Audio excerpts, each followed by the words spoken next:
Pour aller plus loin sur le sujet, je reçois Daouda Kouma. Je rappelle que vous êtes psychosociologue, enseignant-chercheur à l'université Joseph Kizerbo de Ouagadougou. Bonsoir. Bonsoir, monsieur Merci Pino. de venir répondre à nos questions. Aujourd'hui, on l'a vu dans le reportage, quelle est la place réelle que Facebook ou les réseaux sociaux tiennent dans la vie des Burkinabés? D'accord, je vous remercie en tout cas pour m'avoir invité par rapport à un sujet d'actualité, un sujet d'intérêt. C'est vrai que les réseaux sociaux, j'ai envie de dire même les médias sociaux, occupent une grande place au niveau du public, notamment des jeunes. Parce qu'il y a une étude récente qui a été réalisée justement en 2013 qui montre qu'en Afrique, à peu près 70% des jeunes qui ont moins de 30 ans s'intéressent à ces réseaux sociaux. Donc au Burkina, sans aucun doute, au Burkina aussi, les réseaux sociaux occupent une grande place, notamment au niveau des jeunes. Peut-être du fait de l'analphabétisme, on ne peut pas étendre ça aux milieux ruraux ou à des couches qui ne sont pas alphabétisées, mais au niveau urbain, c'est évident que les réseaux sociaux jouent un grand rôle auprès des jeunes, auprès de ceux qui s'intéressent à ces médias-là. Oui, est-ce que votre étude s'est intéressée sur ce que ces jeunes vont chercher sur les réseaux sociaux?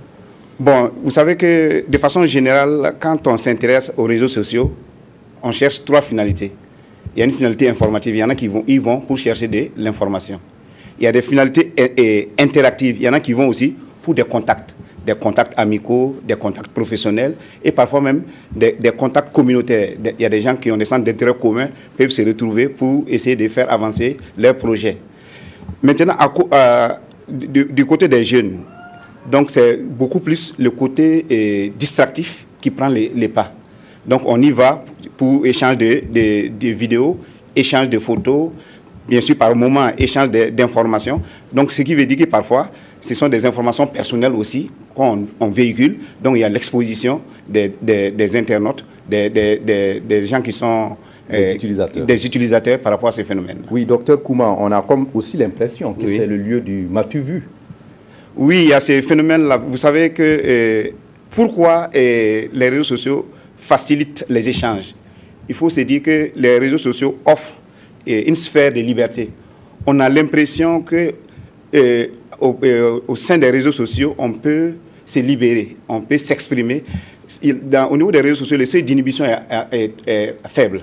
Donc même si les personnes naturellement timides, les personnes naturellement réservées ou introverties arrivent à s'exprimer, à échanger, à nouer des contacts, à établir des relations avec les autres. Est-ce que ce n'est pas aussi le prolongement des illusions, quelque part? Ce que je ne suis pas, je le suis sur Facebook. Non, ça c'est... Là, vous avez il y a une part de vérité, parce qu'il y a beaucoup qui passent aussi par les réseaux sociaux pour se valoriser, pour essayer de faire une certaine valorisation de soi. Donc, notamment les personnes qui ont une estime de soi assez faible. Parce que pourquoi? Parce que au niveau des réseaux sociaux, on crée une identité d'appartenance.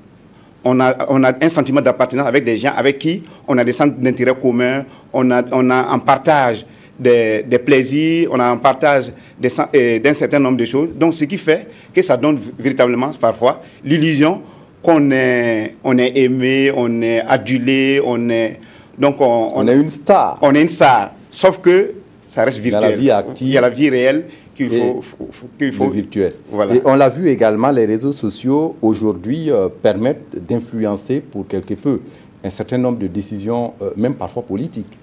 Oui, je pense qu'il y a des événements récents qui nous montrent que quand même les réseaux sociaux participent d'une certaine manière à la formation, en tout cas des opinions, qu'on le veuille ou pas.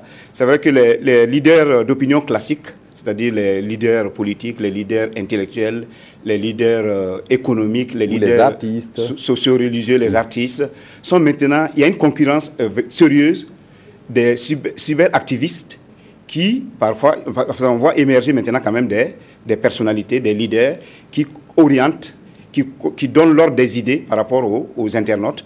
Donc, je pense qu'ici ou ailleurs, on a pu constater en tout cas l'effet des médias sociaux. Je pense qu'aux élections de 2008, à la première élection de Barack Obama, vous avez bien vu, il a beaucoup utilisé les réseaux sociaux, le rôle des réseaux voilà, sociaux. pour mobiliser l'électorat. On a vu son successeur, Donald Trump, tout récemment, oui, qui utilise abondamment Twitter, voilà, pour rentrer en contact avec ses concitoyens. Oui. Voilà. Maintenant, si on regarde même le printemps arabe, on a vu que les réseaux sociaux ont beaucoup joué par rapport à la mobilisation pour contester les pouvoirs qui étaient en place. D'une certaine manière, même au Burkina, ce n'est pas que je n'ai pas les statistiques, par rapport à l'insurrection, qu'on le veut ou pas, les réseaux sociaux ont participé d'une certaine manière à la mobilisation, à la mise en relation, à la mise en réseau, comme c'est son but, entre les citoyens pour la lutte, pour qu'on soit là aujourd'hui à une situation post-insurrectionnelle. Oui, mais il y a aussi le fait, docteur Kouma, que l'impact de ces réseaux sociaux sur le tissu social aujourd'hui est indéniable. On l'a vu, des étudiants qui n'arrivent pas à se concentrer, des gens au boulot qui n'arrivent pas à mieux se donner, des couples parfois fragilisés. Quelque part, est-ce que ce n'est pas le revers de la médaille? Voilà, en tout cas, vous faites bien de le poser. C'est vrai qu'il ne faut pas oublier que les réseaux sociaux offrent des opportunités. Mais les réseaux sociaux aussi présentent des risques. Et un des risques là, c'est la cyberdépendance, ou ce qu'on appelle l'addiction, ou la cyberaddiction. C'est-à-dire que qu'est-ce qu'on constate? Assez souvent, c'est une anormalité. Hein. Ça veut dire que la personne préfère être connectée, être sur les réseaux sociaux, qu'être dans la vie réelle. Donc ça se présente par quoi? Par un appauvrissement des relations sociales. La personne néglige ses amis, néglige ses parents, néglige ses proches, néglige ses collègues au travail. La personne est branchée sur les réseaux sociaux et la personne y tire un grand plaisir et même de l'euphorie. Et quand la personne n'est pas connectée, la personne est irritée, la personne est associable. Donc vous voyez donc, que ça a des conséquences. Maintenant, par rapport aux étudiants, c'est une des conséquences aussi. Ça a des conséquences, ce que nous appelons en psychologie les conséquences cognitives. Ça veut dire que les ressources mentales ne sont plus utilisées pour des activités scolaires, mais les ressources mentales sont détournées et mobilisées pour des activités de plaisir, de contact, de telle sorte que l'individu est dans la dépendance, donc l'individu constate cela, mais l'individu n'est pas capable de se défaire des réseaux sociaux pour s'adonner à des activités principales, à des activités cruciales. Donc c'est un sérieux problème. Oui. Et puis, bon, pour terminer, tout n'est pas négatif. On l'a vu, ce jeune qui est passé du virtuel à la réalité, voilà, et qui aujourd'hui prospère dans les affaires.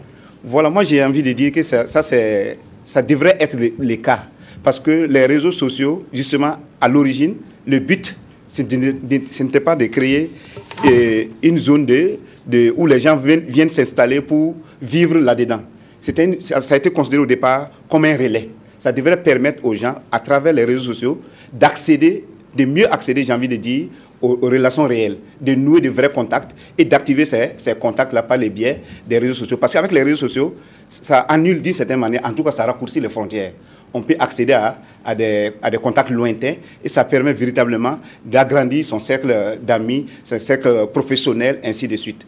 Donc, sur ce point-là, le monsieur a été bien inspiré d'utiliser les réseaux sociaux pour dessiner son destin. Et puis voilà, aujourd'hui, c'est une fierté. Voilà.